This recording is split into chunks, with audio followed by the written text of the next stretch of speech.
Assalamualaikum warahmatullahi wabarakatuh. Di sini saya Elpi Sundari Sapitri, Prodi Hukum Ekonomi Syariah, akan menjelaskan tentang praktik peradilan di Indonesia. Sebagai negara hukum, Indonesia menjamin warga negaranya untuk mendapatkan keadilan sesuai dengan hukum yang berlaku melalui kekuasaan kehakiman dengan perantara keadilan. Pada pasal 24 ayat 1 Undang-Undang Dasar Negara Republik Indonesia tahun 1945 menegaskan bahwa kekuasaan kehakiman itu merupakan kekuasaan yang merdeka untuk menyelenggarakan peradilan guna menegakkan hukum dan keadilan. Pasal 18 dan Pasal 25 ayat 1 Undang-Undang Nomor 48 Tahun 2009 terdapat 4 lingkungan peradilan di Indonesia, yaitu peradilan umum, peradilan agama, peradilan militer, dan peradilan tata usaha negara.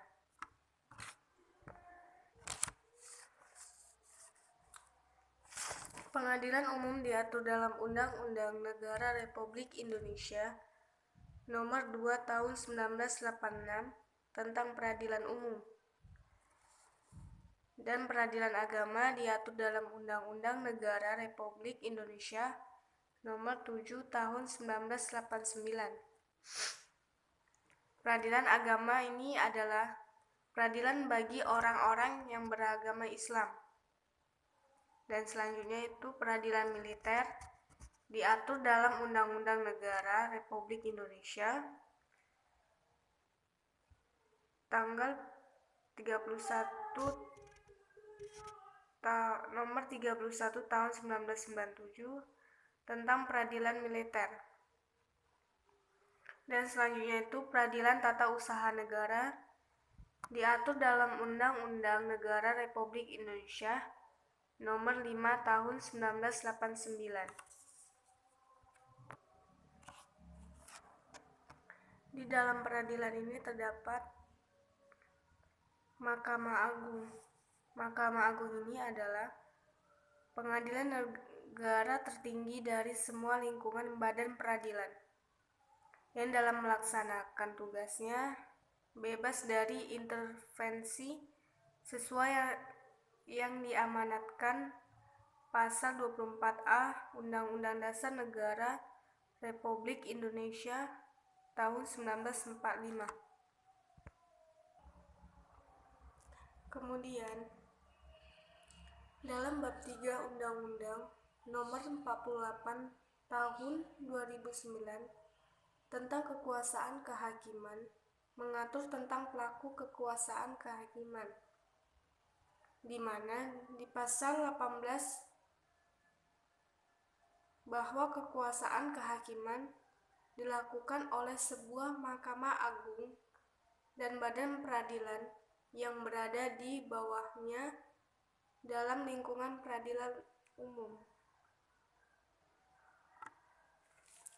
Mahkamah Agung ini diatur dalam Undang-Undang Negara Republik Indonesia Nomor 14 Tahun 1985 dan Undang-Undang Negara Republik Indonesia Nomor 5 Tahun 2004 dan Undang-Undang Negara Republik Indonesia Nomor 3 Tahun 2009 tentang Mahkamah Agung.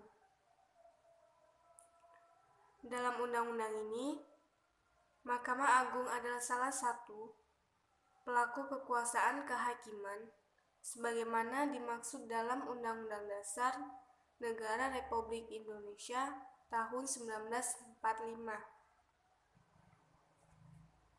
Pada kondisi dalam negara pasca konflik, banyak agenda yang perlu diperhatikan dalam membangun pengadilan di negara-negara yang berada dalam lingkungan pasca konflik.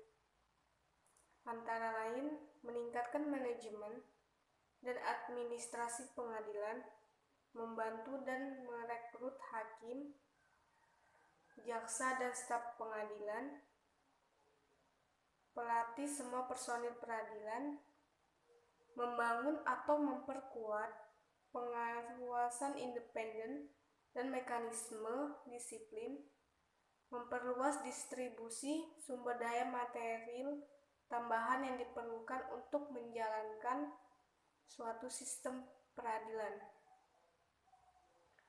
dan meningkatkan kapasitas fakultas hukum di perguruan tinggi untuk mendidik hakim dan pengacara di masa depan. Sekian dari saya. Jika ada salah, saya mohon maaf. Assalamualaikum warahmatullahi wabarakatuh.